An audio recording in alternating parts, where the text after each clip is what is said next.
La materia es sociología de las instituciones, entonces tenemos que un poco ver de dónde eh, se inicia este estudio o cuál es el anclaje teórico que va a tener la sociología de las instituciones. Obviamente que eh, el marco teórico lo va a dar la sociología como ciencia, ¿sí?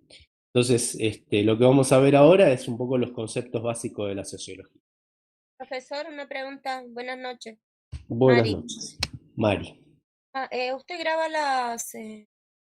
¿Las clases? sí, No. ¿no? ¿Ustedes quieren que la grabe? Perdón, Sí. yo la estoy grabando, Mari, igual, no pasa nada, después la comparto. Y, Bueno. perdón, ¿y con qué permiso? ¿Quién dijo eso? Yo, Tony. ¿Con qué permiso me graban? Lo que está en internet no tiene derecho de autor. Ah, mire usted, bueno, bárbaro. Bueno, graben. Graben o grabo yo, no hay problema. Después le pasamos las regalías, profe. No hay problema, no cobro, no hay problema. Bueno, nada, sí, si quieren las grabo yo, si quieren las graban ustedes, como quieran. Me dan lo mismo, exactamente lo mismo. Bueno, introducciones básicos, perdón, conceptos básicos de la sociología, perdón. Bueno, a ver, la sociología es una disciplina científica que va a tener sus inicios en la civilización occidental, ¿sí? 6, 7 siglos, inclusive antes de la existencia de Cristo, en Grecia, muchos pensadores reflexionan sobre el sentido, ¿sí?, mismo de lo social. En esos momentos, la pregunta es cómo se organiza la sociedad, eh, cuáles son las formas más ideales de convivencia humana, eh, la, es inherente al ser humano la convivencia pacífica, está en el ser humano la naturaleza de esa convivencia pacífica. Bueno, en definitiva y en suma, eh, ¿qué debe hacerse para vivir mejor? Para tener un estado de felicidad constante o búsqueda constante de esa felicidad, ¿no? Eh, y estas preguntas de la condición de lo social viene siempre, o al menos desde que la civilización occidental existe, digamos, es la que primero va a introducir todas estas preguntas que en ese ámbito eh, tenían que ver con quienes pensaban las diferentes civilizaciones, las diferentes sociedades, ¿no? Un poco linkeado con lo filosófico. Obviamente que estas preguntas tuvieron a lo largo de los siglos muchas evoluciones y transformaciones, ¿no? Idas, vueltas, marchas, contramarchas. Eh, en un primer momento estuvo más vinculado o enfocado a cuestiones estrechamente relacionadas con lo político, ¿no? Cómo organizar las sociedades, cómo se organizan plenamente las sociedades. ¿Qué hace que no entremos en conflicto o que sí entremos en conflicto? ¿Cuáles son los focos? ¿Cuáles son las instancias que una sociedad atraviesa para entrar en conflicto con otra, ¿no? ¿Cuáles son los márgenes en donde cada persona debe respetar para una convivencia pacífica? ¿Por qué es mejor una colectividad de individuos que individuos aislados? Bueno, todo esto va a dar cuenta de cómo van avanzando estas sociedades, ¿no? Y en definitiva la civilización. Y nos adentramos y nos posicionamos en la civilización occidental. Una introducción a la sociología tiene justamente un objetivo puntual, que es detenernos en las condiciones de nuestra propia existencia, ¿sí? Digamos, cómo es que nosotros existimos y coexistimos en un determinado momento, en una determinada comunidad. Es decir, ¿Por qué hablamos el idioma que hablamos? ¿Por qué nos vestimos de la determinada manera que nos vestimos? La cultura gastronómica, ¿por qué comemos esto y no lo otro? Y además, sabemos que en otras civilizaciones, a través de nuestro propio conocimiento, también tienen o algún tipo de identificación con nosotros o marcadas diferencias. En definitiva, lo que se trata de plantear a través del estudio sociológico, o la sociología lo que trata de plantear, es de qué forma, de qué manera, quienes integramos una determinada comunidad, vivimos en esa comunidad, cómo nos relacionamos, cuáles son los elementos centrales que hacen que esa comunidad tenga una identidad determinada, cuáles son eh, los ejes en cuanto a columna vertebral de esa comunidad, los usos, ¿sí?, de determinada comunidad. Y aparte, partimos de una base que es definitoria para poder conocernos. Y es que ninguna sociedad es similar a otra. Ni siquiera es idéntica una sociedad a sí misma todos los días, ¿sí? Digamos, nosotros vamos cambiando, modificándonos en cuanto personas que conviven en esa sociedad y en cuanto somos seres humanos complejos que vamos dispersándonos y cumpliendo diferentes roles. De un día para otro, obviamente, hay modificaciones y esas modificaciones tienen que ver con la complejidad de los seres humanos, con las interrelaciones que nosotros tenemos y de la forma también que generamos esos vínculos y esas vinculaciones, ¿no? Grandes o pequeñas estabilidades, ¿sí? Las condiciones por lo social siempre eh, incluyen una pregunta doble, una pregunta acerca de lo que permanece y acerca de lo que cambia. Digamos, las sociedades, las comunidades, constantemente van cambiando y mantienen determinadas condiciones, ¿sí? Esto hace que la complejidad también vaya en torno a las distintas situaciones que las sociedades van generando y que van albergando y dando nacimiento.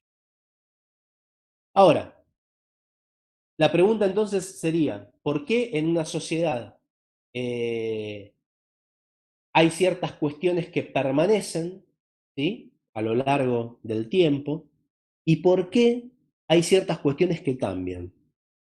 ¿Sí? ¿Por qué lo que cambia realmente no es tan importante, ¿sí?, en las sociedades como aquello que permanece? Digamos, esta visión de hay sociedades que tienen una determinada identidad, ¿sí?, rígida, y pueden accesoriamente ir modificando algunas cuestiones, y hay otras que en definitiva van a quedar, ¿sí?, en el tiempo de manera permanente.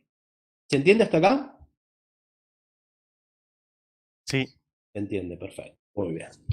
Bárbaro. Entonces, vayamos vamos a empezar a adentrarnos en algunos conceptos, ¿sí?, que son básicos de la sociología para poder comprender, ¿sí?, el desarrollo del estudio de la sociología o de lo sociológico. Si pensamos en cuestiones que cambian, que mutan, ¿sí?, y también que permanecen, tendríamos que empezar a analizar conceptos como el de orden, el de progreso, el de estructura y el de actor. Actor como ser humano identificado e incluido, integrado en una comunidad. Bien, empecemos por orden y progreso. En la bandera de Brasil, ustedes habrán visto, ¿sí?, que tiene en un globito, una franja así, que dice orden y progreso. ¿Sí? Orden y progreso. Orden y progreso es una consigna, ¿sí?, típica de una corriente de pensamiento que fue muy rica y muy influyente en las disciplinas a partir de fines del siglo XIX, ¿no? Y esa corriente de pensamiento, ¿sí?, tuvo en nuestra región, en Sudamérica, tuvo una acogida bastante fuerte, una bienvenida bastante fuerte, porque sintetizaba si se quiere, una problemática tradicional que va a plantear la sociología, que es el orden y el progreso. ¿Sí? Si no hay orden, no hay progreso.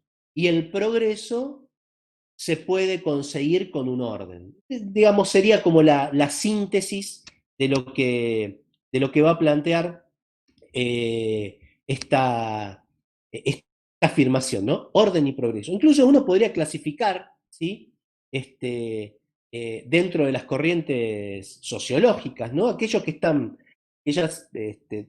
autores, pensadores, que están más preocupados por la temática del orden, ¿sí?, de la continuidad, de la permanencia, de la estabilidad, y aquellos otros que tienen una mirada, una inquietud más hacia el cambio, hacia la modificación, hacia la transformación, ¿sí?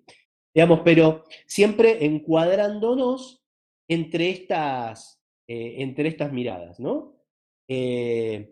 Una continuidad, permanencia, estabilidad, modificación, transformación, cambio, digamos, son todas palabras, son todos conceptos que siempre van a dar vuelta en las lecturas y en los análisis sociológicos. Los primeros que van a hacer hincapié en los condicionantes sociales, ¿cómo se llama la corriente? Corriente, perdón, positivista.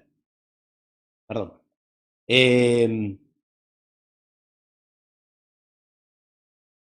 Con quienes estuvimos en UTN, en la materia esta problemática social contemporánea, creo que lo hemos visto.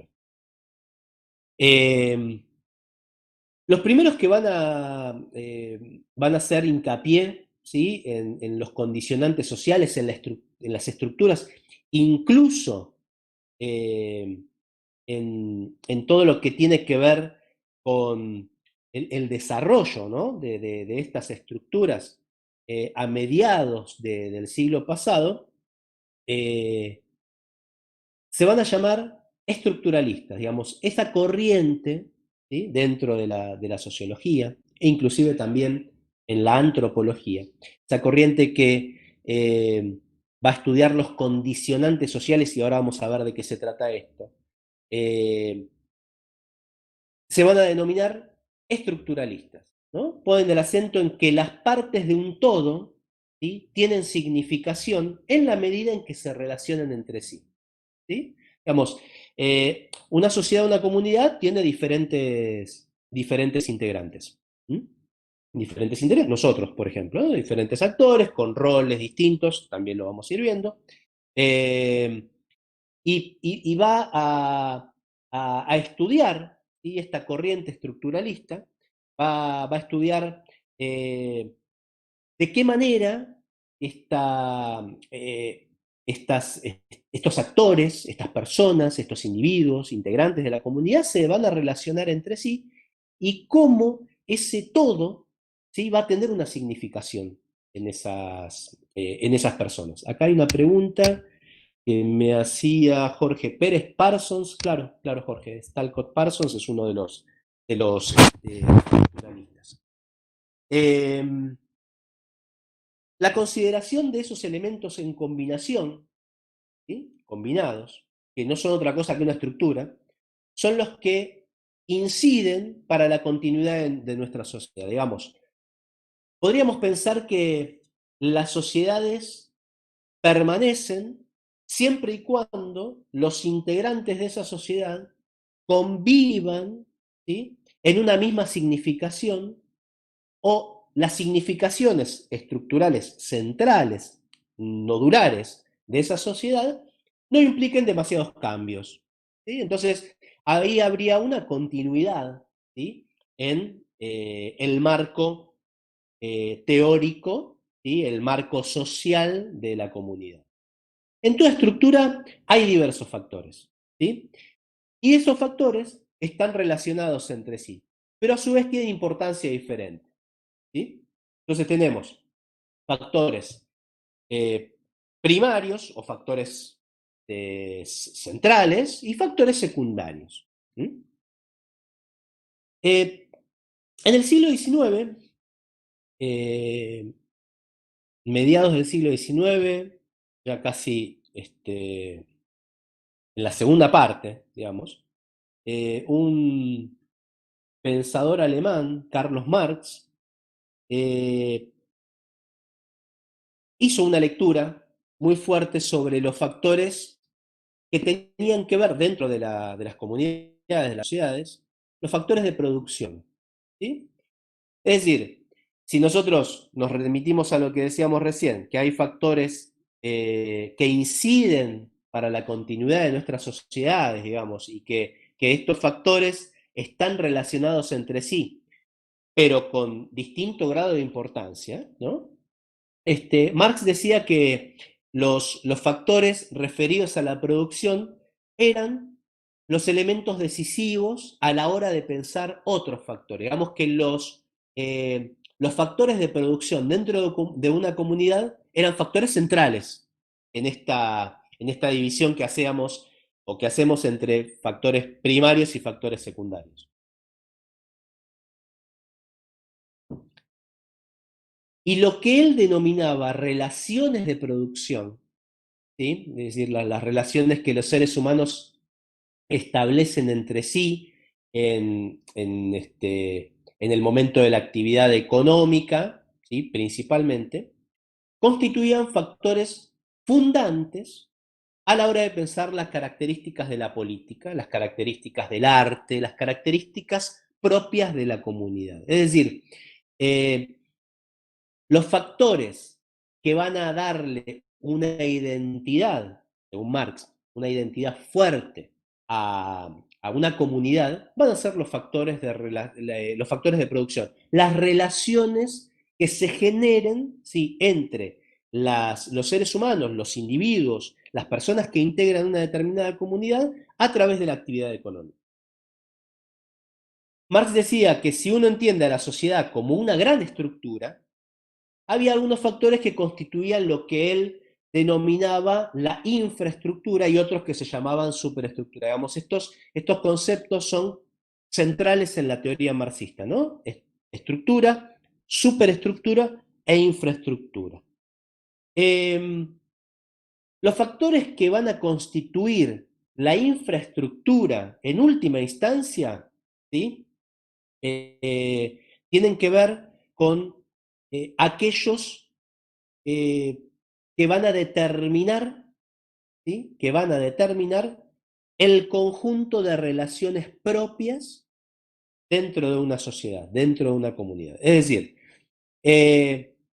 hay una interrelación constante, ¿sí? Una interrelación constante entre la estructura como sociedad y la superestructura y la infraestructura.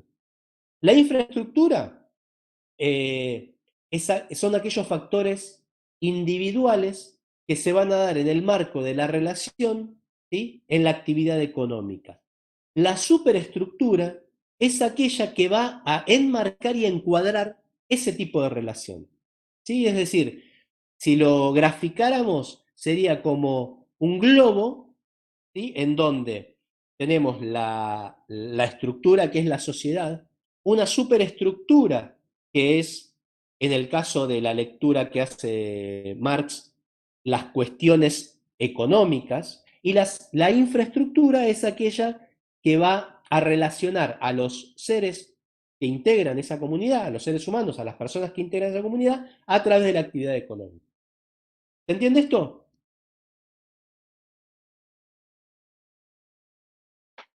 Disculpe, profe, ¿podría Bien. volver a repetir, por favor? Paola habla, buenas noches. Buenas noches. Por favor, ¿puede repetir y dar un ejemplo clave de lo que usted dice, estructura, infraestructura y superestructura, como Bien, para poder perfecto. entenderlo mejor? Buenísimo. Bueno, mira, el tema es así. Eh, estructura es, o la gran estructura, digamos, es la sociedad. ¿Sí? La estructura en donde se desarrolla eh, esta interrelación. ¿Sí? Ten en cuenta esto, que hay factores primarios y factores secundarios. Es decir, que hay factores centrales, ¿sí? Y factores más accesorios, ¿sí? Por llamarlo de alguna forma. Entonces, Marx, ¿qué va a decir? Que los factores referidos a la producción son los elementos decisivos, con lo cual, si hablamos de elementos decisivos, estamos colocando a estos factores de manera central. Estos factores centrales son aquellos que van a provocar o que van a permitir la relación de producción, ¿sí? Esta es una mirada marxista, es el análisis de Marx. La relación de producción dentro de una sociedad. Y esa relación de producción, ¿de qué forma se establece? A través de la actividad económica. ¿Sí? Y estos factores fundantes, va a decir Marx, en una estructura, se va a dar a la hora de pensar, a través de las relaciones de producción, las características políticas, características mundanas, si se quiere, y esto es mío, que tiene que ver con la cultura, ¿sí? Lo social, pero eso sería como lo accesorio, lo secundario. Lo central son las relaciones de producción. ¿Sí? Entonces, Marx va a decir que él entiende la sociedad como una gran estructura en donde internamente existen lo que él va a llamar factores que constituyen la infraestructura, que son aquellos factores secundarios, y lo que él llama la superestructura, que son los factores más primarios y centrales. La infraestructura es la relación, ¿sí?, de producción que va a enmarcar la actividad económica principalmente, y de ahí que se desprenden las otras actividades.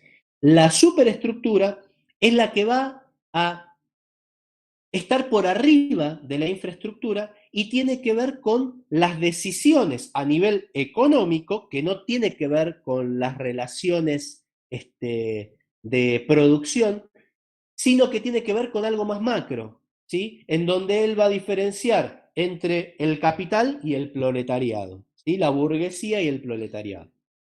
¿Entiende? Sí, sí, profesor, muchas gracias. A ver quién más había preguntado. A ver, voy a leer el chat porque, para no perderme, perdón, ¿eh? Vamos por acá. Acá decían. María Noemí Ordinaz, no entendió. ¿Ahora lo entendiste?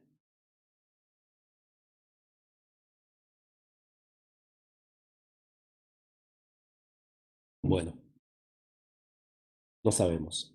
Geraldine González, Mazo. ¿Se entendió, Geraldine? Gabriela Yarzo sí, Walter Guevara sí, Laura Ruiz sí, sí, Matías. ¿Alguien quiere unir esta de Belush? Sil Morzán de nuevo, ¿lo entendiste ahora?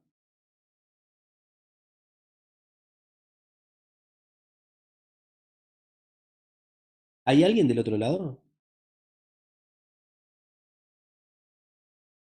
Sí, sí, estamos Bien. escuchando, profe. Pero ¿por qué no contestan? Ah, Geraldine González, estamos contestando, sí. Mazo, Sí, sí. ¿lo No, ya entendió? ¿Sí? pasó. Ya pasó ¿Eh? eso. Ah, bueno, está bien, perfecto. Acá, Siempre se refiere a las relaciones de producción. Claro, a ver, sí, sí. ¿Por qué se refiere a las relaciones de producción? Porque esa mirada marxista que hace, sociológica, ¿sí? Que tiene este autor, tiene que ver con relaciones de poder, ¿sí? Con relaciones en donde hay tensión constante. ¿Sí? Y fíjense una cosa, Marx sostenía que era la contradicción entre una y otra, es decir, entre la superestructura y la infraestructura, lo que explicaba en buena parte los cambios revolucionarios. Es decir, a ver, la superestructura, para hacer una comparación, ¿sí? Que ustedes lo puedan graficar. La superestructura es la que va a determinar el modo de producción, ¿sí? de una sociedad. Ahora, la infraestructura es de qué forma ese modo de producción se va a llevar adelante, en la diaria, en la cotidiana. Lo que va a plantear Marx es que la tensión constante que hay, ¿sí? y las contradicciones es lo que va a permitir, ¿sí? Que, en definitiva, se provoquen esas rupturas a nivel estructural y que se provoquen esas rupturas a nivel social. ¿Sí? Soledad dice, por ejemplo, en la sociedad oriental los campesinos eran dueños de la novena parte de la tierra y por eso eran poseedores del poder económico. Sí, ¿qué más dice algo? Se relaciona siempre a la producción de bienes. Sí, se relaciona siempre con la producción de bienes esta lectura. Sí se entendió, Mari Serramic, la dialéctica materialista. Perfecto, Jorge. Es decir, lo que va a plantear Marx es que en definitiva, la estructura social, ¿sí? Es una, y la tensión se va a generar entre la superestructura y la infraestructura. La tensión se va a generar entre el capital y los trabajadores. ¿Sí? Y si no, veamos los ejemplos constantes que hay. Sí, puedo aportar un ejemplo, Jorge. En nuestro país, ¿sí? En nuestro país, los, los grandes movimientos obreros, ¿sí? Tienen que ver con esto, con que había una superestructura que dominaba el capital y que tenía el dinero, ¿sí? Para marcar los designios de esa relación infraestructuralmente.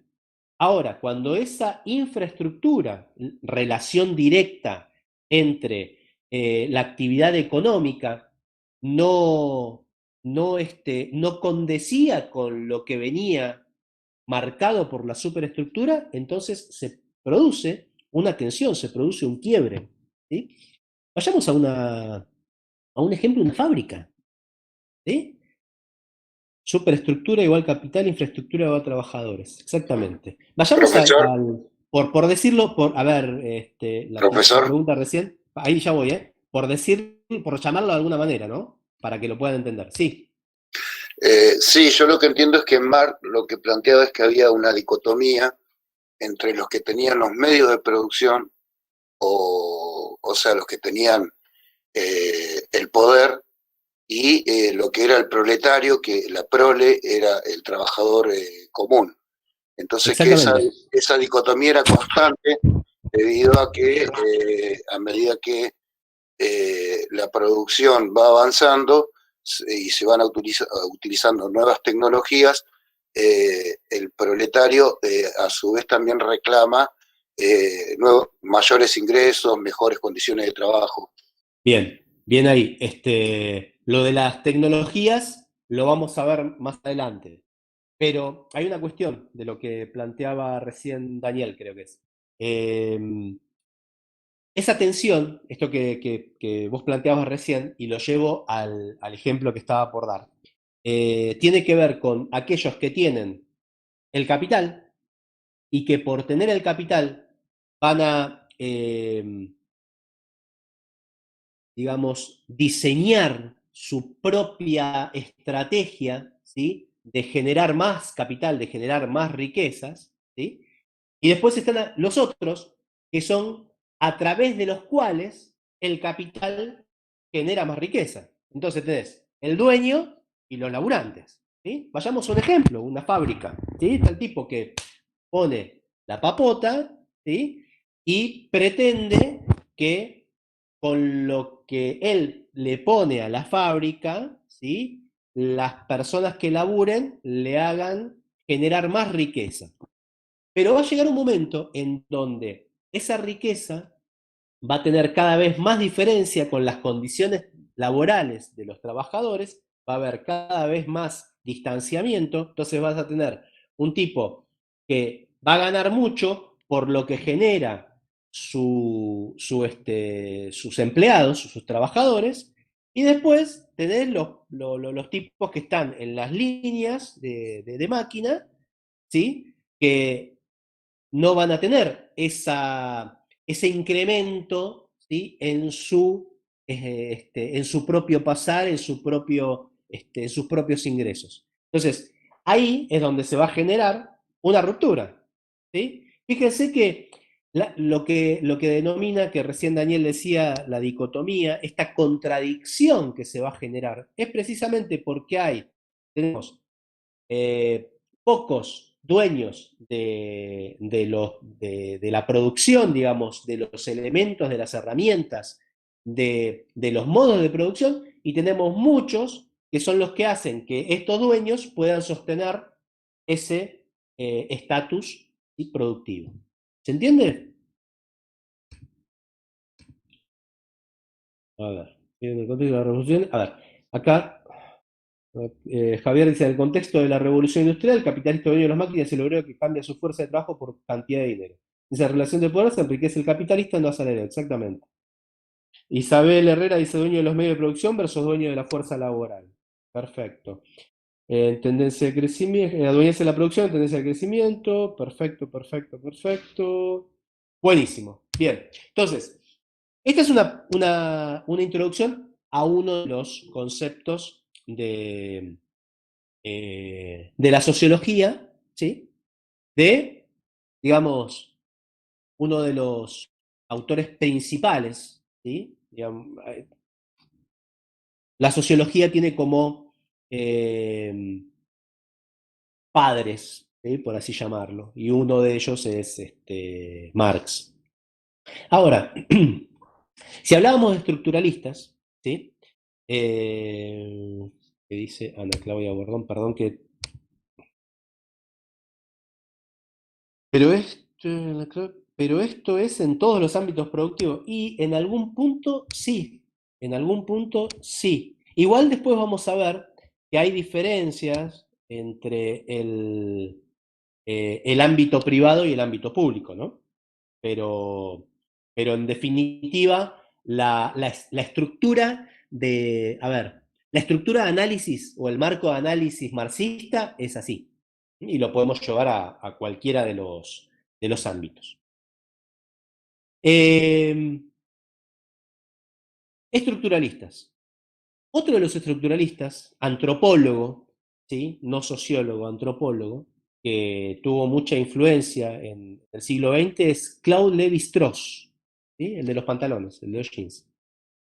Lévi-Strauss va a efectuar muchas investigaciones, análisis y estudios, y va a demostrar que todas las sociedades tienen un factor, un elemento, una norma que organiza lo que él denomina la estructura medular de las sociedades, que es la familia, ¿sí? Vieron que habíamos dicho que hay factores que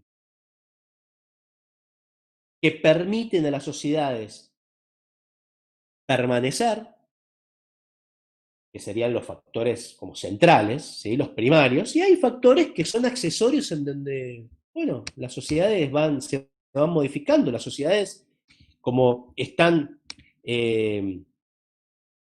constituidas por seres humanos, por seres humanos complejos, por seres humanos cambiantes, ¿sí? Yo recuerdo una nota que le hacían a Sting, un periodista le pregunta un tema, y Sting le responde, y el periodista le dice, pero usted hace 5 años me contestó otra cosa, y Sting le dice, y sí, porque cambio mi pensamiento, cambia el modo de pensar, cambia también lo profundo, dice la canción, ¿no? Bueno, las sociedades van cambiando, ¿sí? Las sociedades cambian, se modifican, se modernizan, ¿sí? Y Lévi-Strauss, en este análisis que hace de las sociedades, él ve que hay un factor. Primero dice que la estructura familiar es la estructura principal en una comunidad, en una sociedad, lo familiar. ¿Sí? Y él va a desarrollar, ¿sí? Dentro de esta teoría estructuralista, el análisis de la norma, ¿sí? Que va a organizar esa estructura familiar. Y ese elemento que organiza la estructura familiar, Lévi-Strauss dice que era la prohibición. La prohibición. ¿Y qué tipo de prohibición? Prohibición. ¿Qué tipo de prohibición en las sociedades? Las sociedades occidentales. La prohibición del incesto. Digamos, la prohibición del incesto es, para Lévi-Strauss, aquella norma que va a regular y organizar a partir, ¿sí?, de esa prohibición la estructura familiar. Esta prohibición de incesto, ¿sí?, digamos, lo que podríamos decir algunas formas de cruzamiento sexual, ¿sí?, entre los seres humanos en una determinada comunidad, es lo que va a generar que en esa comunidad, a través de la estructura familiar, se desarrolle y se organice de una determinada manera. Ahora, la prohibición, ¿sí?, como elemento, ¿sí?, aglutinador y como elemento normalizador, si se quiere, de una comunidad, va a ser distinta en todas las sociedades, ¿sí? Digamos, en algunas sociedades tiene características bien estrictas y bien extensas, y en otras, digamos, tiene algunas formas que se circunscriben a una prohibición, ¿sí? Sí, Jorge, sí. Respondiendo a tu pregunta, si tiene relación con Freud, sí. Pero Freud lo hace desde el lado más psicoanalítico y Lévi-Strauss lo hace más desde el lado sociológico, ¿no?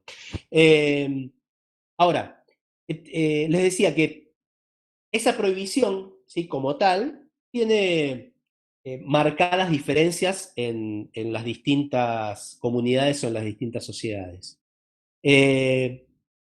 Pero lo cierto es que todas van a presentar una prohibición inicial que va a hacer posible la organización de las familias. Totem y tabú, dice Nico, exactamente. Incluso hasta la circulación, ¿sí?, teniendo aquellas sociedades que no son estrictamente, digamos, circulación de esa prohibición, ¿no? Esas sociedades que no son estrictamente endogámicas, ¿no? Que no mantienen o no sostienen un linaje en común. Pero sí, la prohibición como elemento, ¿sí?, va a estar en todas las sociedades. Esto es lo que plantea Lévi-Strauss. Y que ese elemento prohibitivo, ¿sí?, va a dar lugar para que vaya estructurándose la familia o lo familiar como semilla del nacimiento de una comunidad, de una sociedad. Acá lo que podemos ver es que es otro ejemplo, ¿sí?, diferente al de Marx, pero en la misma línea, de preocupación de cómo factores estructurales, ¿sí? Marx más en una línea y en un análisis socioeconómico, ¿sí? De estructura, superestructura e infraestructura, una preocupación de factores estructurales que mantienen, ¿sí? Y ordenan el conjunto de la constitución de las familias. En este caso, la mirada levi-straussiana tiene que ver con un aporte más antropológico, ¿sí? En donde la prohibición, y en esta prohibición, puntualmente la prohibición del incesto, va a permitir el nacimiento de lo familiar como estructura medular de toda organización social. ¿Se entiende esto? Vamos a ver. Totem y tabú, se entiende, perfecto. Buenas noches, profe. Consulta, ¿puede ser la familia el núcleo básico de la sociedad? Claro, sí, es así. Es el núcleo básico, en realidad, a ver, y fíjense una cosa, sí, la respuesta es sí, es el núcleo básico. Pero fíjense una cosa, hablando de permanencia, de cambios, ¿sí? De continuidades, la familia, como la entendíamos hace 100 años, ¿la podemos conceptualizar ahora? Digo, la familia en donde nosotros nos criamos, ¿es la misma familia que vemos hoy o que podemos entender hoy? La mayoría de las respuestas son no, para nada, no, no, para nada, claro. Y esto tiene que ver precisamente con el avance, ¿sí? Con ahora somos todes, claro, todas, todes, todes. Esto tiene que ver con el avance propio, ¿sí? Propio de una sociedad. Ahora, reformulo la pregunta. Las familias no son, y esto un poco quiero que analicemos, ¿sí? La familia, ustedes dicen, no es lo que era hace 100 años, ni siquiera cuando nosotros éramos chicos, ¿sí? Acá tenemos de todas las edades. Ahora, sigue existiendo familia. ¿Se entiende lo que digo? Sigue existiendo familia. Ahora tendremos papá y papá, mamá y mamá, papá solo, que hace las veces de mamá, mamá sola, que hace las veces de mamá y papá. Digo, pero la familia sigue existiendo, ¿sí? No como lo conocíamos nosotros, digamos, esto cuando las miradas conservadoras, ¿no? Dicen, se destruye la familia, ¿cómo puede ser que dos personas del mismo sexo se casen? Es un degeneramiento, no quiero que... Mucho entrecruzado con esta mirada religiosa, ¿no? Pero no me gusta que dos personas del mismo sexo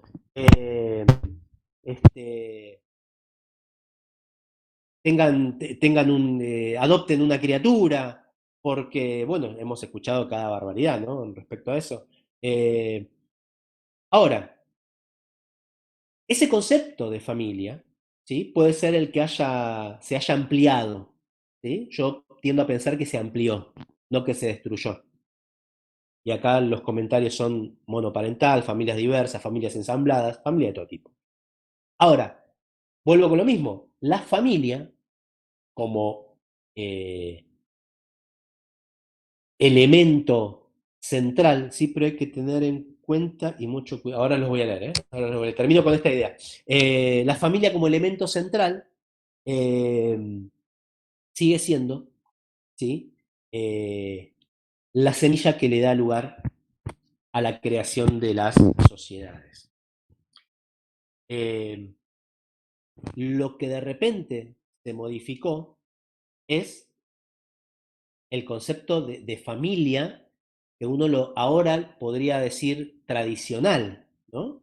Que teníamos mamá, papá, nene, nena, ¿sí? O mamá, papá, nene, o mamá, papá, nena, ¿sí?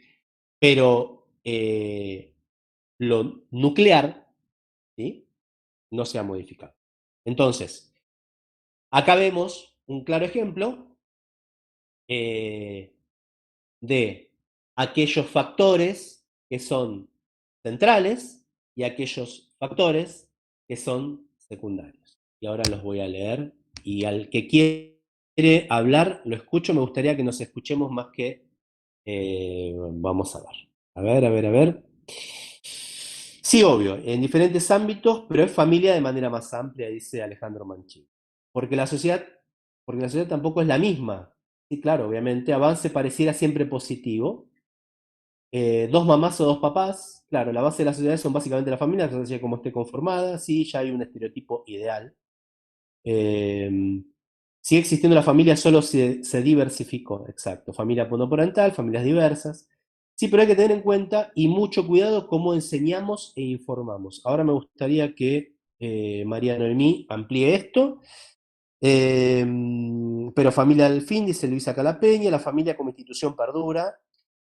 Open Mind, por favor en castellano, Sil Morzán. No cambio el concepto entonces si la sociedad. Lo modificaron, profe, no se modificó.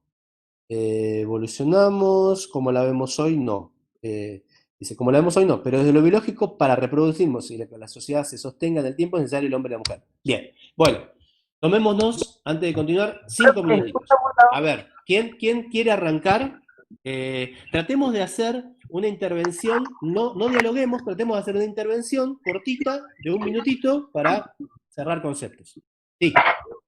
María Noemí. Profe, sí, quería aclarar lo que puse ahí. Sí. Quiero decir, no hay nada escrito todavía, no hay nada escrito, estamos hablando de pensadores, digamos, antiguos, no hay nada escrito todavía en esto nuevo de ir informando, ¿no?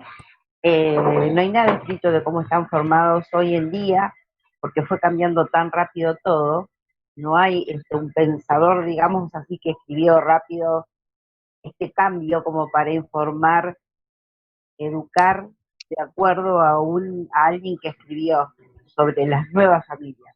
Nosotros tenemos que tener mucho cuidado cómo lo enseñamos a nuestros hijos, a nuestros padres. Eso es lo que digo, ¿sí? Nosotros tenemos un concepto de familia, ¿sí?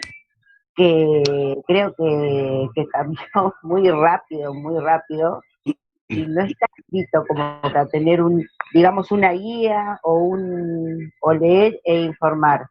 Cada uno lo interpreta como quiere e informa como quiere, siempre y cuando tengamos mucho cuidado de lo que informamos, ¿sí? Para no confundir más que nada. A eso me refiero. Bueno, hago ¿no? A ver, acá son opiniones, yo no soy quien para corregir nada, ¿sí? Estamos opinando y damos libremente nuestra opinión. Ustedes, los que han cursado conmigo, saben que a mí me gusta que ustedes puedan expresarse libremente y que puedan expresarse con respeto.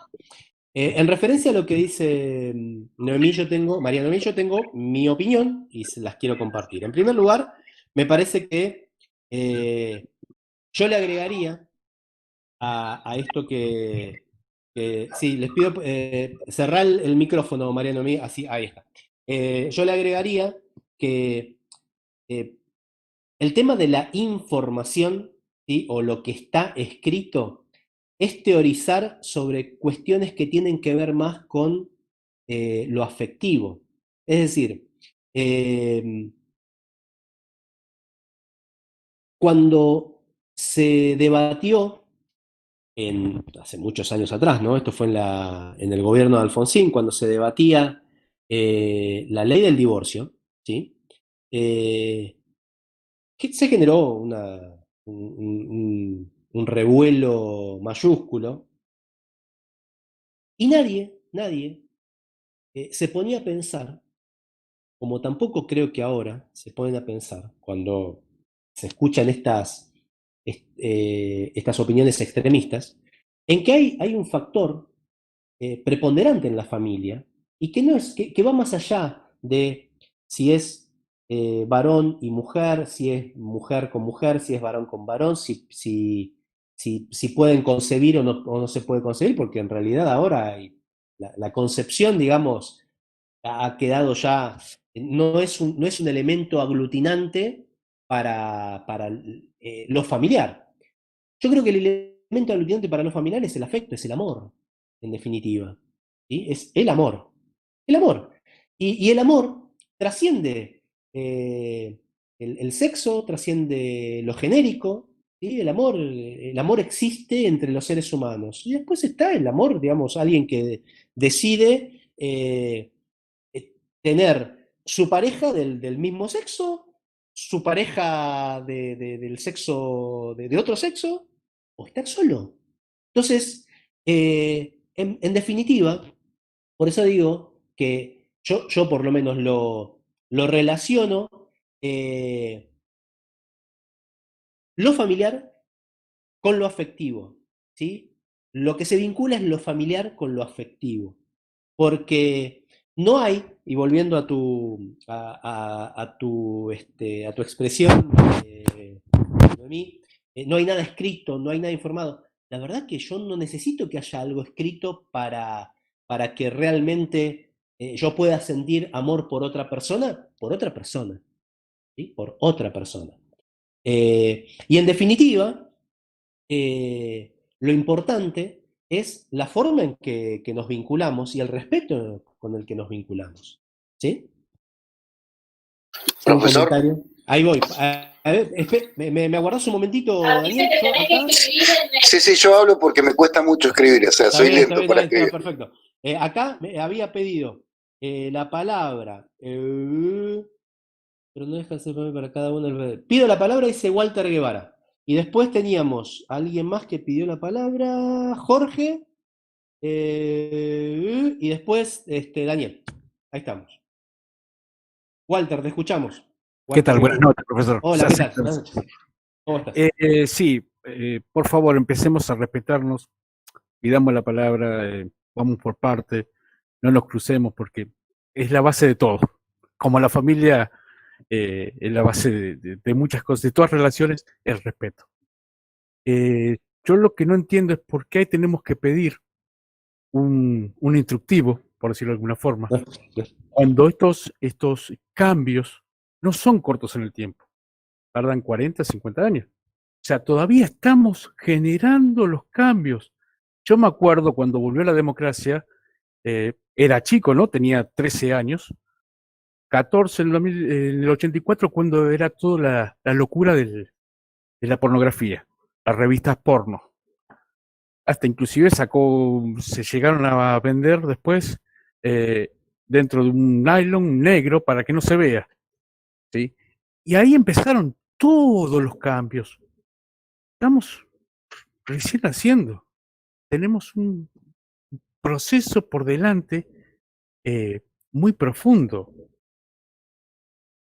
Si nos analizamos un poquito las actuaciones que tenemos hoy, hace 15 años atrás no la teníamos. Nada.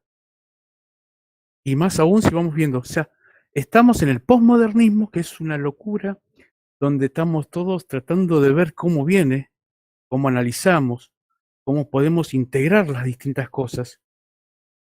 Pero me parece que es un tema que es muy largo y todavía no hay una forma de poder resolverla. Y no creo que nos estemos yendo del tema. Me parece, Sil, que estamos tratando de ver cómo podemos ir relacionando todas estas cosas. Gracias. Gracias a vos, Walter. Sí, claro, es un cambio. Los que cursaron conmigo saben que yo les planteo algo, y digamos, los primeros que cursaron conmigo, 2013, hace 7 años atrás, y después los últimos, que fueron hasta entre 2015 y 2017, siempre les planteaba la misma cuestión. ¿Estamos en una época de cambios o en un cambio de época? Digamos, a ver, esto que recién decías, Walter, yo adhiero. Hay toda una... los procesos culturales, y ya también esto lo vamos a ver, son muy lentos y claramente no necesitamos un instructivo. Los que somos papáes o mamáes, nos tuvimos que ser padres y madres de manera con el ensayo-error, digamos. No hay un instructivo. No existe, no es como ustedes tienen el Moodle, el instructivo para el bienestar universitario, la vida universitaria. No existe, ¿sí? En ciertas etapas de la vida. Jorge Pérez tenía la palabra. ¿Qué tal, profesor? Buenas tardes a todos y a todas. ¿Cómo estás? Yo también, en principio, velar por el debate, y en términos de teorías sociológicas, creo que el debate venía por ahí, fuera de que cada uno quiera una opinión y cada uno tenga su visión en relación al concepto de familia. Creo que lo que hay que velar es por el debate dentro de las teorías sociológicas que usted muy bien planteó, entre autores como Marx o otros, que mantengámonos en esa instancia. Después tendremos alguna otra instancia de encuentro seguramente donde debatiremos esto en profundidad acompañando una carne asada o una bebida más rica, pero creo que yo quería hacer un aporte en relación a una consulta que ha hecho una compañera sobre este concepto de Marx, como que si todas las relaciones económicas en la fase estructural estaban inmersas, y yo había aportado que era como un sistema, porque Marx después, mucho después de ser sociólogo y un gran militante, se convirtió en un economista al final de su vida y bueno, escribió un excelente libro en el cual explica muy bien cómo estas relaciones de opresión se inmersan en el intercambio de las mercancías y todas esas mercancías hacen una sola tasa que pareciera como decirte la inflación, una tasa muy parecida a lo que es la inflación hoy, y se esconde todas esas relaciones de opresión o esta dicotomía que planteaba Daniel entre una clase y otra. Entonces, él sí considera y lo define como un sistema de opresión al capital y que todas las relaciones económicas, sean más explotadas o menos explotadas, se conjugan en ese sistema de intercambio de mercancías. Eso por un lado. Y después eso, que el autor de Trost, y como después lo propone Freud, que es a quien yo sí he leído, propone esto, la familia. Después sale la psicología social, que también propone a los grupos de interés como objeto de análisis en su ciencia, y de que las relaciones sociales en su conjunto rompen con este principio del positivismo, que es lo legal, lo leguzal en términos sociales, no en términos legales, sino en términos de principios que regulan las ciencias positivistas. Las ciencias sociales vienen a romper esa idea y a analizar la realidad y las sociedades, o en este caso grupos sociales, o la psiquis, como dice Freud, en términos de realidad, para escribir una materia, para escribir una ciencia, para proponer metodologías, para proponer técnicas de análisis, no desde los principios legales. Entonces, yo creo que quería hacer esta intervención para enmarcar, o que los debates se mantengan en esos parámetros. Bien, yo te hago una aclaración, Jorge, me parece muy interesante lo que decís. El debate sobre el tema de la familia lo introduje yo para ver si se entendía, ¿sí? Estas cuestiones en donde tenemos elementos esenciales que no se modifican y elementos más accesorios, ¿sí? Secundarios, que sí se modifican. Pero, ¿sí? Como para que se entienda con un ejemplo concreto. Sí, de hecho Marx o el máximo propone la familia también como guardador de sí, claro, claramente. Gracias, Jorge. Bueno, intervención había pedido Daniel y luego Geraldine González. No, yo solamente quería,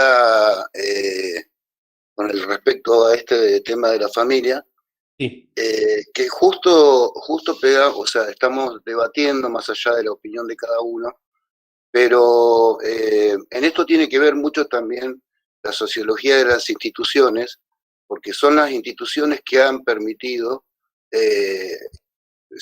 llámese derechos humanos, educación, religión, incluso este tema de la globalización también, que han permitido que la sociedad vaya cambiando, ¿no? Y que la sociedad vaya cambiando de acuerdo a las necesidades que tienen, ¿no? Porque hoy en día lo que hace muchos años eran las minorías,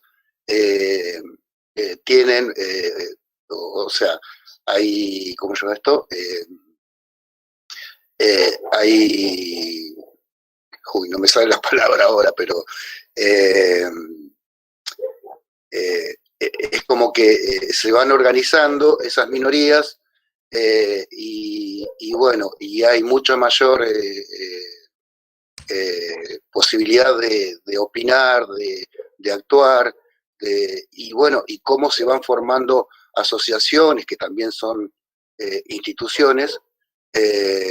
Por eso me parece que bueno, que justo hablando de sociología de las instituciones, quería decir que bueno, que las mismas instituciones también, el Estado, el gobierno, porque no todos los estados son tan abiertos, nosotros tenemos, o sea, el Estado nuestro, por ejemplo, es bastante amplio en cuestión de derechos humanos y de derechos civiles, que nos permite que podamos ir cambiando. Si no tuviéramos, disculpame, Daniel, sí. Si no tuviéramos Sí. instituciones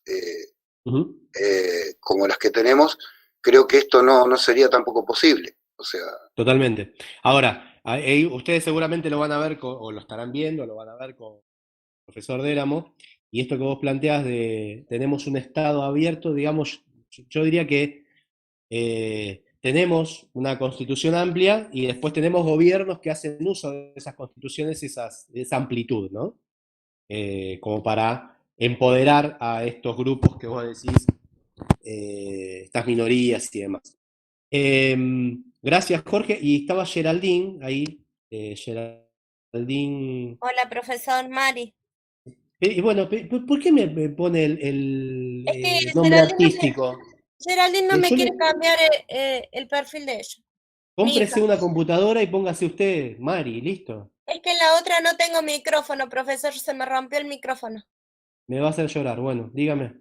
No llore, profesor, no llore. Bueno, ahora si quiere llorar, llora. Bueno.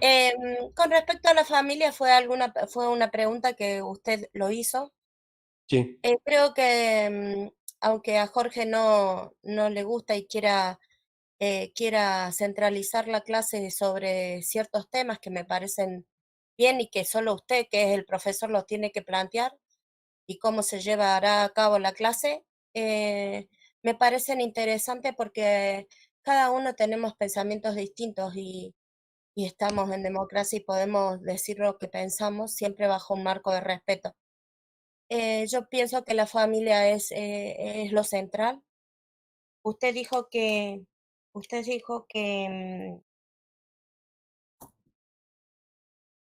cuáles era lo que nos llevaba a ser feliz y lo que nos lleva y nos mueve y mueve, aunque no sé, algunos piensen que no, la familia es un eje fundamental. Pero yo me casé a los 17 años y tengo 52 y vengo de otra mirada de familia y he ido evolucionando. Y todos vamos evolucionando. Como dice Silvina, open mind, abre tu mente. Sí, y nos tenemos que relacionar y tenemos que crecer y todos bajo una organización que nos demanda eso, sobre una estructura también de una sociedad donde nos lleva a convivir con diferentes reglas y eso forma parte de la vida. Nada más, profe. Bueno, gracias por el aporte. Sí, a ver, entendí lo que planteó Jorge y me parece muy bien, por eso es que le hice el aporte, ni siquiera aclaración, ni corrección, ni nada.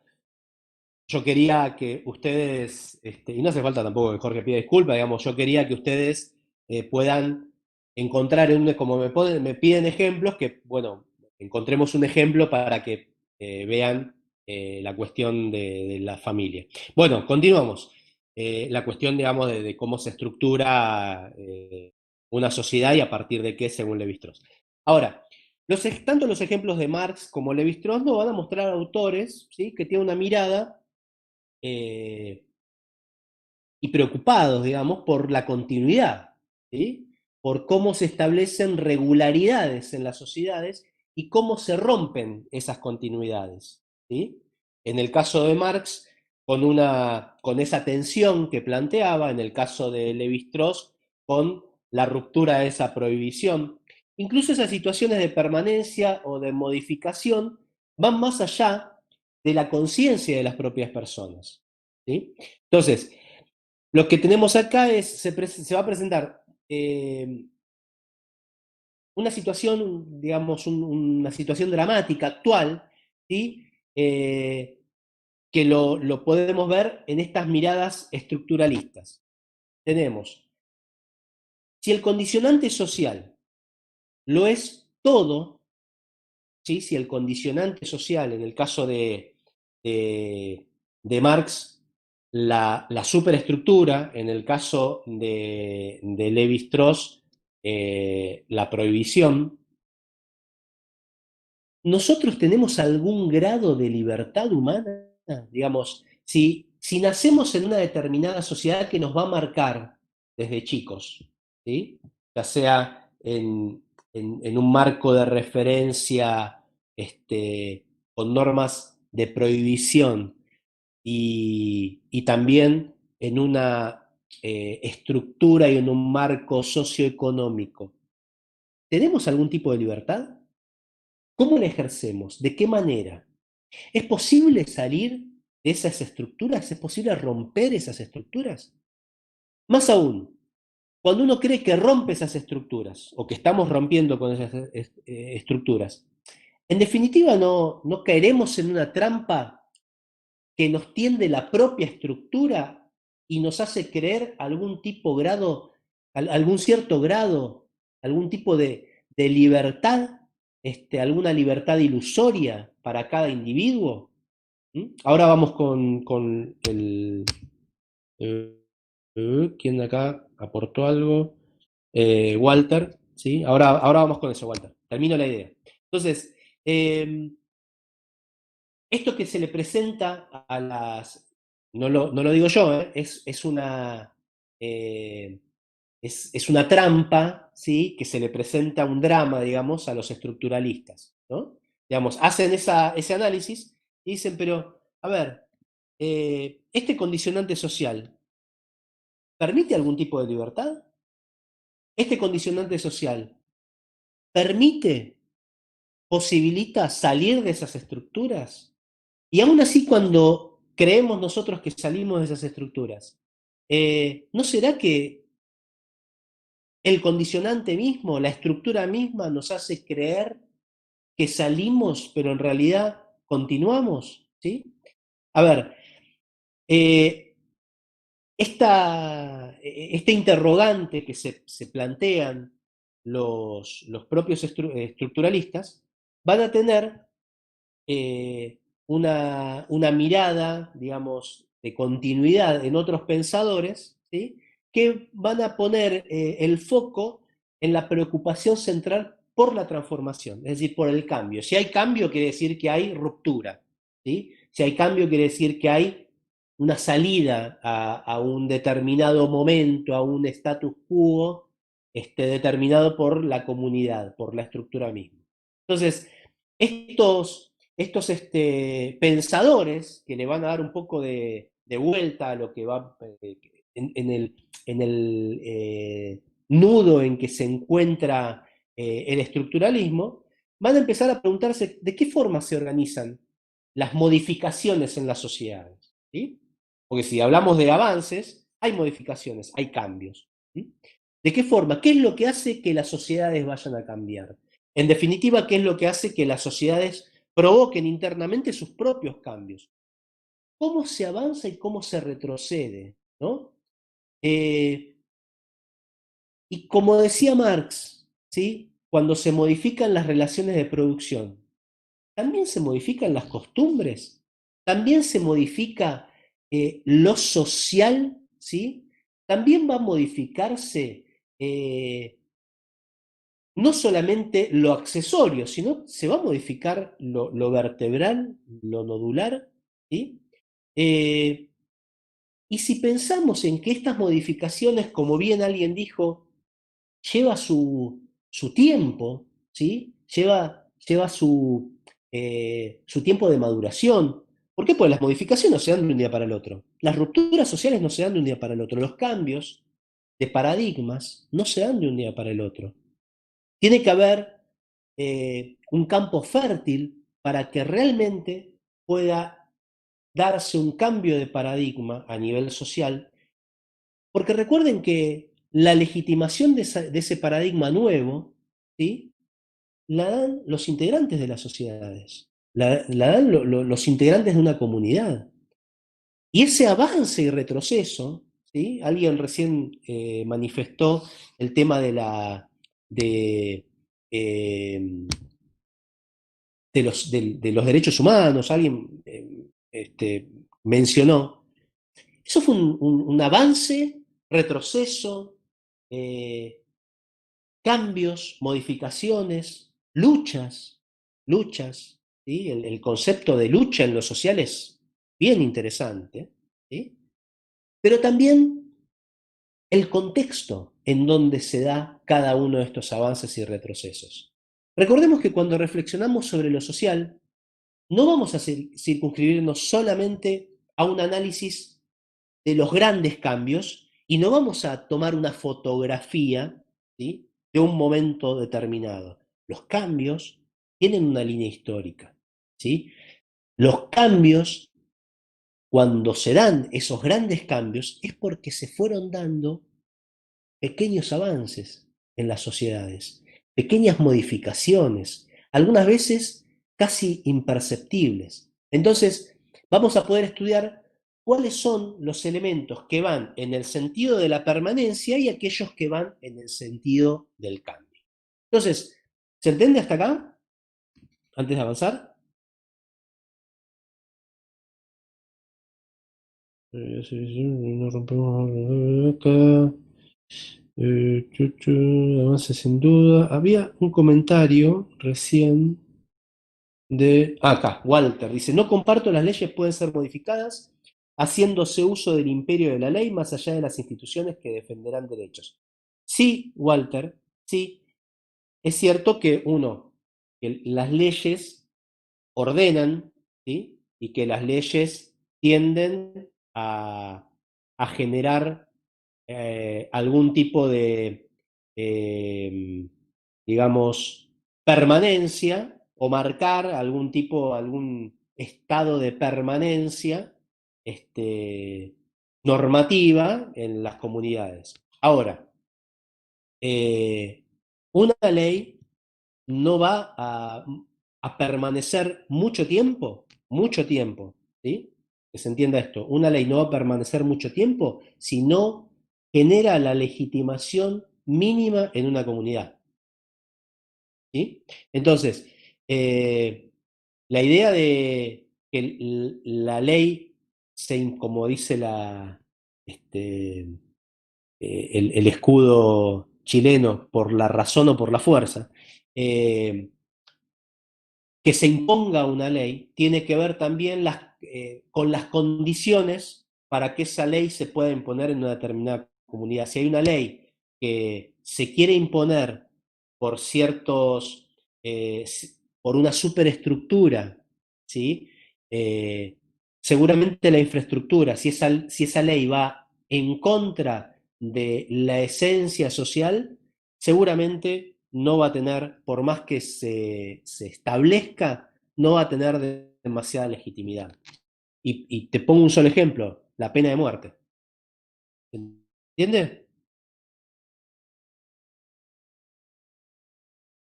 ¿Entiendes? ¿Están ahí? Sí, profesor, perfecto. Perfecto, bien. ¿Y Walter lo entendió, esto que dije recién? Walter Guevara, ¿está? Así es, bien. Buenísimo. Bueno, entonces, tenemos estos autores, ¿sí?, que ahora los vamos a ir mencionando, van a ser un poco más en las conductas, ¿sí?, que en las estructuras. ¿Sí? Se van a ver, ¿qué es lo que plantean? Van a plantear que las conductas sociales son las que, en definitiva, van a permitir que con el tiempo se den los cambios, se den las modificaciones, se dé el quebrantamiento de un status quo determinado. Entonces muchas veces se afirma que estos pensadores se preocupan más por el actor social que por el sujeto social.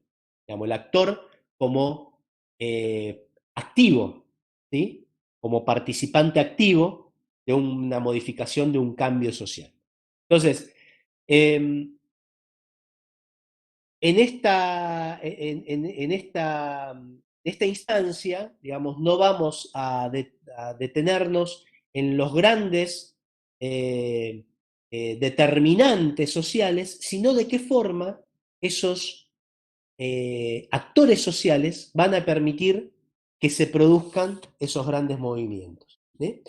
Por ejemplo, ¿qué es lo que hace que surja un movimiento político, ¿sí? En un determinado país? ¿Sí? ¿Cuáles son por así llamarlas, las condiciones que hacen que en un determinado momento, en un contexto, ¿sí? histórico, se dé la aparición de un movimiento político? Pongámosle el nombre que ustedes quieran, ¿sí? ¿Qué es lo que genera? ¿Qué es lo que genera que realmente aparezca un movimiento, que aparezca una figura, ¿sí? Todo esto que ustedes están diciendo es así, ¿sí? Necesidades de cambios, necesidades de recambio, quebrantamiento de las estructuras, ya no hay legitimidad, disconformidad, exactamente, ¿sí? Entonces, ¿qué es lo que hace que de repente se levanten miles y miles de personas y vayan a la Plaza de Mayo, ¿sí? Y rompan con una estructura ya preformateada, desafiando la norma, ¿sí? En definitiva, ¿sí? Desafiando todo el contexto, ¿sí? Bueno, ¿cómo son posibles esas conductas colectivas que muchísimas veces, ¿sí? Las conductas colectivas de actores sociales, ¿sí? De gente proactiva, que muchas veces logran cambios profundos en la sociedad, ¿sí? Y, a ver, digamos que estos cambios tienen que ver por, por estas personas, estos actores, estos personajes dentro de una determinada sociedad que generan su propio camino, ¿sí? Y su propio camino que con otros van generando estas micromodificaciones. Ahora, hay determinantes sociales, y hay determinados elementos para que esto se dé de esta manera, y yo diría que sí, que existe, porque si esos determinantes no existiesen, no podrían darse, ¿sí? Los cambios que hemos vivenciado. Vayamos al análisis nuestro, los argentinos en los últimos 70 años. Y ojo, muchas veces los avances y retrocesos tienen que ver con el contexto y la forma en que se lleva adelante, ¿sí? Precisamente esta interrelación entre los integrantes. Hay momentos en donde los cambios son, o mejor dicho, me corrijo, hay momentos en donde las circunstancias permiten, ¿sí? que libremente se den estos cambios, y hay momentos en donde las circunstancias son más reacias y en donde la norma va a generar, ¿sí? algún tipo de prohibición, ¿sí? para estos cambios. las luchas que se van a dar y que van a permitir, que van a dar como resultado en todas las instituciones los cambios, son aquellas luchas organizadas, son esas luchas que se dan mancomunadamente entre todos los integrantes, ¿sí? Y esto también lo podemos ver, ¿sí? En estas corrientes de pensamiento que van a poner el foco en el análisis de la constitución de las identidades, cómo nos identificamos nosotros, ¿no? Los sujetos sociales en diferentes actividades.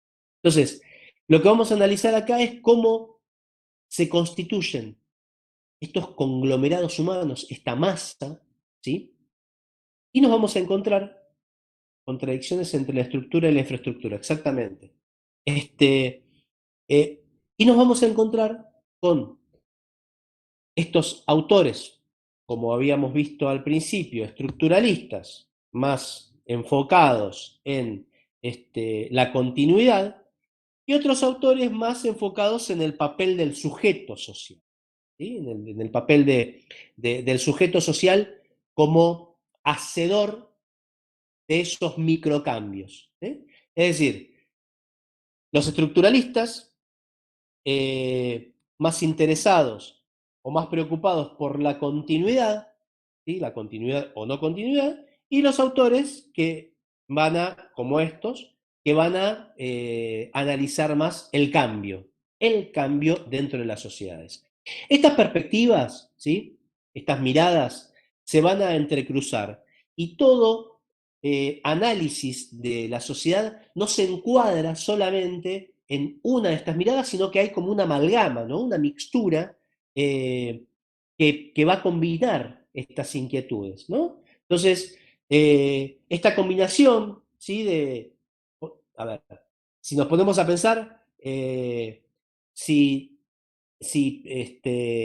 Lévi-Strauss habla de la prohibición, está hablando en definitiva de quiénes son los que pueden darle continuidad a una prohibición, digamos, que acatan, y quiénes son aquellos que van a tratar de romper. Los sujetos sociales, los actores sociales, ¿sí? Si vamos a la mirada marxista, ¿quiénes son aquellos que van a provocar esta contradicción entre la superestructura y la infraestructura?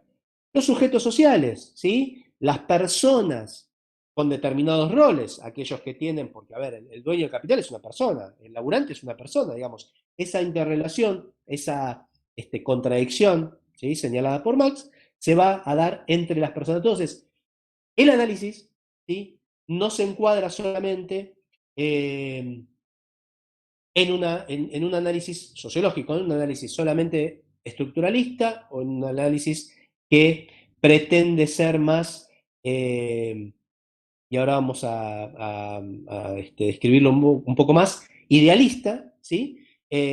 Sino que hay una mixtura. Ahora, que se analice desde esta visión estructuralista, materialista, y se mixture con un foco más en el sujeto social, no quiere decir que siempre tengamos éxito, ¿sí? En el análisis de una. ¿Entendemos hasta acá? Mayra Yamila Díaz dice, pido la palabra para dar un ejemplo. Listo, Mayra, te escuchamos. Hola, buenas tardes a Hola. todos y a todas. ¿Qué tal?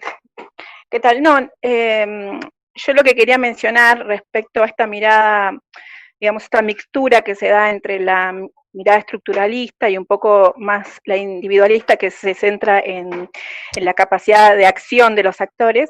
Un ejemplo, digamos, de movimiento acá en nuestro país hace referencia, por ejemplo, al surgimiento del movimiento piquetero en su momento, que hay autores que lo analizan, autores argentinos, desde la mirada de la acción colectiva y cómo en un contexto, esto de no dejar la sociedad por fuera, ¿no? Sino cómo estos cambios están enmarcados dentro de un contexto determinado, cómo en un momento dado, digamos, surge un movimiento, primero la identificación, que es algo que usted había mencionado recién, primero como trabajadores, después como desempleados y para poder arribar, digamos, a una lucha y a una visibilización de algunos de algunos derechos. Nada, solamente Bien, eso. bueno, muchas gracias. Muy interesante lo que planteas. Es cierto, aparte de otra cosa, yo omití un concepto que va a utilizar Marx y que es bien interesante, es el de conciencia de trabajador, ¿sí? Conciencia de clase. Y esto tiene que ver precisamente con algo que alguien recién escribió que me pareció muy interesante. A ver, algo que decía acá.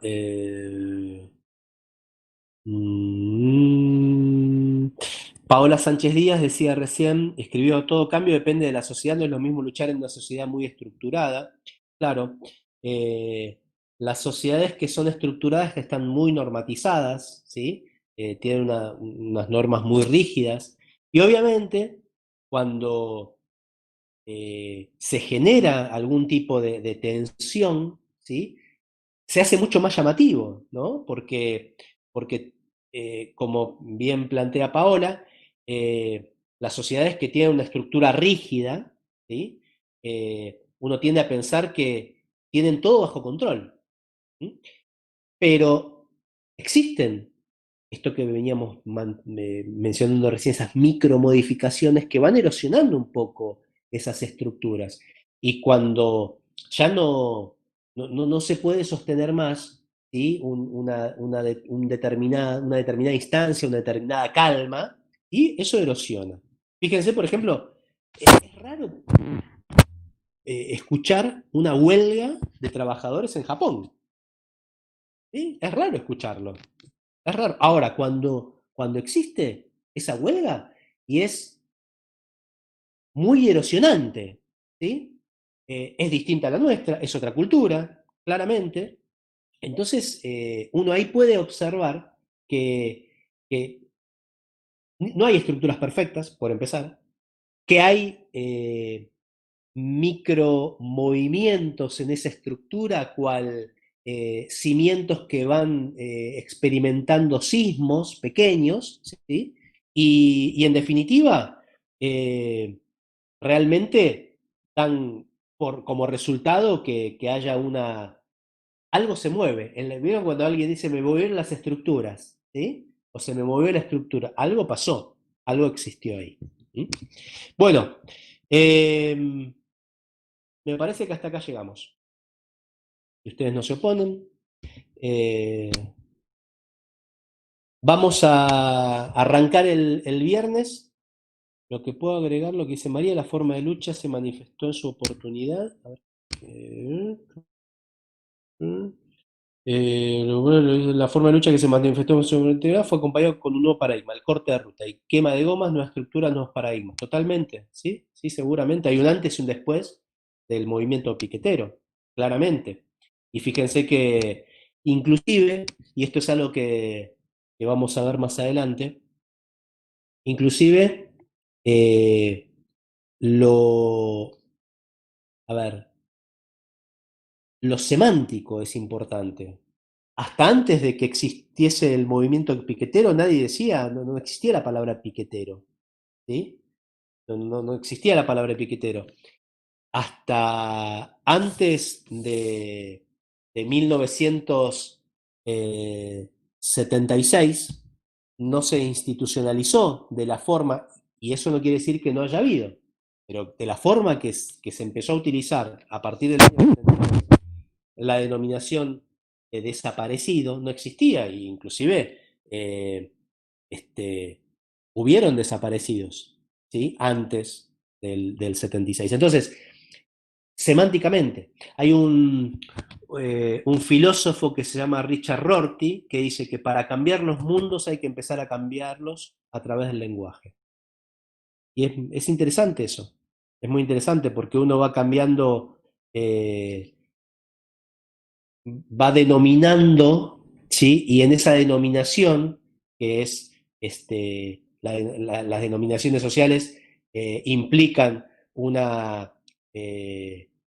una posición de poder, porque yo tengo el poder y lo puedo denominar, y después la legitimidad, ¿sí? Para que esa denominación pueda ser sostenida. Acá preguntaban... Disculpame que tengo los... Primero, ¿puede hablar de la conciencia de clase de Marx? Lo explico el viernes, ¿sí, Soledad? Mayra dice, la acción colectiva requiere el uso de determinados repertorios de lucha, identificación, mecanismo de lucha, forma de visibilización, exacto. Los conceptos que se hablaron hoy están en el primer texto, dice Guillermo Laiz. Sí, es el texto que yo después les voy a subir. Idioma y lenguaje, ¿qué tema? Exactamente, sí, es cierto.